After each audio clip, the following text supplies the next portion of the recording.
यो चाहिँ सूर्यमुखी फुल हो। यो 2 हप्ता अगाडि मैले यसलाई खिचेको थियो। अब यो मजाले फुल्दैछ। यो धेरै त फुल्न लागिसक्यो। अब बिस्तारै फुल्दैछ। यो पछिको भिडियो तपाईँले देखाउनेछ। अहिले चाहिँ मैले पहिलाको भिडियोहरू छ। म चाहिँ भिडियो तपाईँहरूलाई खिच्दै देखाउने छु। यो पुरै छ। यो पुरै एरिया ठुलो एरिया छ। पुरै यो फुलिसकेपछि झन् कस्तो राम्रो हुन्छ होला। तपाईँहरूले हेर्दै जानु होला। म तपाईँहरूलाई देखाउँछु खिचेर टन्नै। अहिले चाहिँ मैले सानो क्लिप मात्रै सर्ट भिडियो मात्रै राखेको छु। पछि म यसको लागि पुरै फुल भिडियो नै बनाउने छु। यो सानैदेखि ठुलो हुन्छ फुल्नेसम्म कसरी फुल्ने रहेछ म तपाईँहरूलाई सब देखाउँछु एक एक गरेर।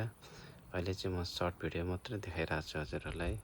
लाइक सब्सक्राइब चाहिँ गर्नुहोला च्यानललाई। धन्यवाद।